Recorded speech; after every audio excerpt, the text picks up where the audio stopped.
Alright, now that the US has invaded and kidnapped the president of Venezuela and his wife, let's talk about the history of USA and Israel, जो कि इस takeover से benefit करने वाले मेरे हिसाब से mostly.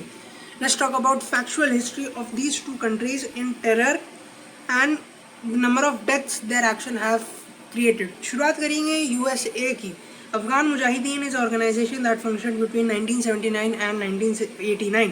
ये इन 10 सालों में यूएस के ऑर्गेनाइजेशन CIA ने इस ऑर्गेनाइजेशन को, जो कि अफ़गानिस्तान में मौजूद थी, to fight the Soviet Union at that time, इस ऑर्गेनाइजेशन को डायरेक्टली फंड किया था, डायरेक्टली बंदूकें सप्लाई करी थी और उनको ट्रेनिंग भी दी गई थी by CIA official. What happened after the dissolving of this organization in 1989? This organization directly created many terrorist organization in Middle: al Qaeda, Taliban, ISIS, al Nusrat front. Specifically ISIS और al Nusrat front जो है, इन organisation से बंदूकें खरीदे सो है. Taliban और al Qaeda are direct successors of this organization. Contras is also an organization that was directly funded by the US government.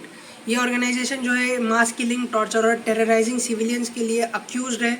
Not only that, जब ये डायरेक्टली पैसे दिए गए थे, डायरेक्टली फंडेड थी ये organisation by the US government. जब सबको मालूम हुआ USA was doing this, the International Court of Justice ruled that USA has violated the international law and stopped them from directly funding this organisation. अब USA इस पे नहीं रुका. USA जो है इनडायरेक्टली पैसे सप्लाई करना शुरू कर दिया इस organisation. They sold illegal weapons to the militants group in specifically Iran. अब उनसे जो पैसे आते हैं डायरेक्टली इस ऑर्गेनाइजेशन को दिए गए थे बाय द USA. अब बात करेंगे इसराइल की. SLA, South Lebanon army. Next Phalangist या फिर लेबनान सिविल आर्मी, जो कि लेबनान सिविल वॉर के वक्त बहुत एक्टिव थी. नेक्स्ट विलेज लीग, जो कि occupied West Bank, currently occupied West Bank में ऑपरेट करता था, जो कि सिविलियंस को और वहाँ के लोगों को टारगेट करता था so that they would leave और इसराइल वुड ऑक्यूपाई दम, जो कि अब आज हो चुका है. Next, Lahad militia, which was involved in killing, disappearance and kidnapping of people. Last but not the least, Hamas. In 1970s, जब ये Hamas formation हो रहा था, Israel did not stop. Not only that, they allowed and actually encouraged the people of Palestine to support Hamas. क्यों करे? So that they could use Hamas as a front to attack the Palestinians, so that they could occupy the land even further. जो कि अपन आज देख रहे हैं, October 7 का नाम लेकर, जो कि October 7 सिविलियंस पर अटैक करना है, that was wrong. But October 7 का नाम लेकर जो इसराइल आज कर रही है, minimum 1 lakh people are dead. उन 1 लाख लोगों में 20,000 से लेकर 30,000 तक तो सिर्फ बच्चे हैं, छोटे बच्चे, 5 साल की उम्र से कम के बच्चे हैं जिनकी मौत हुई है. And these are targeted by Israel so that उनके घर से उन लोगों का निकलना और वहाँ पे जाके इसराइल ऑक्यूपाई करना. अब बात करेंगे number of people that have died due to the actions of United State and Israel. United State से शुरू करेंगे. नेटिव अमेरिकन 1492 से लेके 1900s तक the Native Americans were persecuted and pushed back by the US government, present US government. Apparently 5 to 15 millions have been killed, mostly civilians.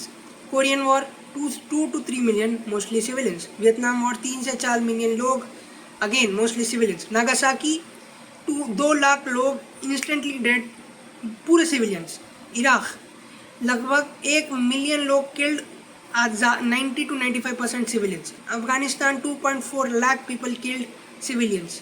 And a few incidents where US has attacked other countries, 80,000 deaths, mostly civilians, and the ratio goes up to 27 million.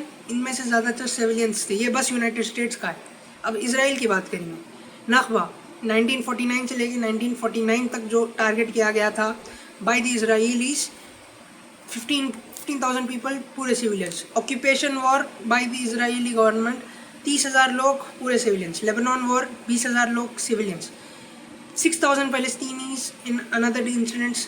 अब Gaza war जो कि 2008 से लेकर 2023 तक, अक्टूबर 7 के दिन तक चला था, 8,000. अब अक्टूबर 7 से लेकर आज तक लगभग 1 लाख लोग मर गए हैं, मिनिमम 1 लाख लोग मर गए हैं, और उसमें से 30,000 मिनिमम 20 से 30,000 बच्चे हैं. Last but not the least, मैं आपको एक चीज़ सुनाना चाह रहा हूँ. The definition of terrorism by United States and FBI. United States का देखिए आप.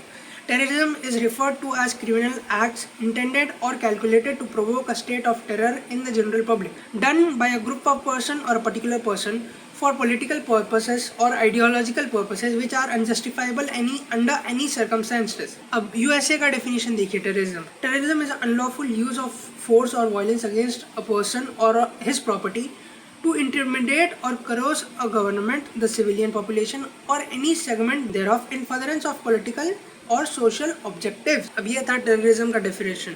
मैं आपको इतना सब बता दिया, जिनमें इतने डेथ टोल्स बताया मैं आपको, जिसमें से ज़्यादातर सिविलियंस थे. अब आप खुद बताइए क्या है.